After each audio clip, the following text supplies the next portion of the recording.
Can you please tell me your name? Larry Banaszak, Chief of Police here at Otterbein. Okay, and how long have you been the Chief of Police at Otterbein? I've been at Otterbein since 2003. Enjoying your time here? Absolutely. What a great environment to work in. It's pretty good. So, if there was a campus shooter on campus, what steps have OPD taken to prevent that? Or, stop it, Yeah, we've conducted a number of training programs called Response to Campus Shooter. And basically, what we teach are different principles on how to respond to a shooter. So if you hear gunshots in the parking lot, what's the plan? If you hear gunshots in your building, or God forbid, you hear gunshots in the same room, somebody's coming in attacking. We have three main principles that we talk about throughout our training programs. And the first one is to run away, to get out of danger, which is pretty instinctual for most people. They want to run away from the danger, and that's always what is recommended. If running away is not possible, then we talk about hiding and barricading. So let's say that you're in Roush Hall and you're on the second or third floor, you hear shots in the hallway. Maybe it's not safe to run out of the room at that particular time. So the second principle is to barricade the room. And then you're waiting for the police to arrive to take care of the threat.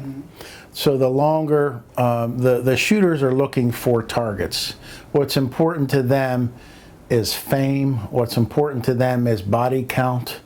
So if we barricade a room, and we have a plan within that room on what we're going to do. You're going to call 911. This group is going to barricade the door. This group is going to look for weapons. This group is going to see if windows are an option, if we can start running out of windows. So we have a process. We're not just hiding under a desk or waiting for the police. We're actively involved in, surviving this particular incident. And then the third and last resort is to attack the shooter or fight the shooter. In other words, they're right on top of you. There's nowhere to go. There's nowhere to hide. The shooter is actively inside that classroom or maybe inside a residence hall, and they're killing people, as fast as they can pull the trigger. So then what we teach is to attack them.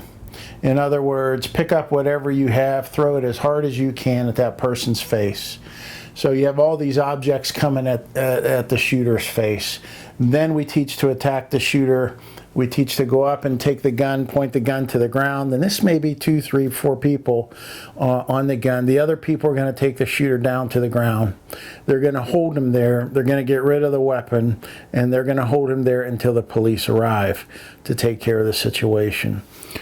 No matter where you're at, whether you're on campus, whether you're off campus, anywhere in the world, run, hide and barricade, and fight as an absolute last resort. Now, what we've done at Otterbein for the past several years, really after the Virginia Tech incident, was we developed a program that's about an hour to an hour and a half long, where we actually we talk about some of these theories and we talk about some of the incidents of that other universities have had. And then we actually practice barricading doors. We practice running out of the rooms. We practice attacking the shooter. Matter of fact, we have one response to campus shooter presentation coming up this month. We've got 2 more scheduled for the following month. Some of them are general sessions, and some of them are part of the FYE program or whatever other program. And we often get asked to do them by different groups. Some of the departments on campus have asked us to do presentations. And so it's that active participation which really sticks to people. And that's the key to survival, is having a plan. We know what to do during a fire drill. We know what to do when the tornado siren sounds. And now we need to have a plan for what to do if we hear gunshots or someone is in the room. So, it's great that you guys have a plan, but when I talk to students today and all this week, not many people know the plan. Here's the issue with that. The plan has been available for years. We email it. Everybody gets it. Everybody knows when the training is going to be.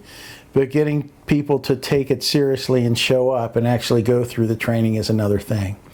One of the issues that I have with this particular training is that it should be mandatory.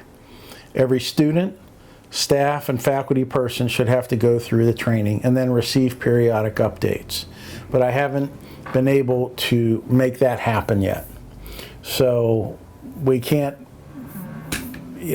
I can't make it mandatory. I don't have the power to do that. If I did, Justin, you can bet that everybody on this campus would be going through that program. If you go through that program, could be sitting in a classroom and you hear gunshots and your professor doesn't have a clue what to do. They haven't been through the program. So you may have to take control of that classroom. You may have to say, get on the phone, call 911. Hey, you guys barricade the door. See if we can get out those windows. If we can, let's escape out the windows. The rest of you gather weapons in case the shooter comes through the door. A student may have to take control because that particular faculty member or that particular staff member has not had the training. So because these events aren't widely attended, but you guys make them easily available to every student, do you think if a campus shooter did come today, do you think Otterbein as a whole would be prepared? The students and the faculty? We have had hundreds and hundreds of students go through the program. And we've had many faculty and staff go through the program. So I would like to think that if a shooter was in a situation where some of these people have been trained, that they would know what to do. Mm-hmm. They certainly are going to be ahead of the game as far as survival goes. Because many people that don't know what to do and haven't been trained freeze. They don't know what to do. They're hiding underneath the desk and they get executed. They don't know whether to run, whether to stay. They haven't been through the training. So, we've been doing this training now for a number of years. So I would like to think that if this classroom, if the people in this building had the training, mm-hmm. their chances of survival are going to be very good. Mm-hmm. All right, and that's all I have. See, that wasn't so bad. Sounds good. That's good.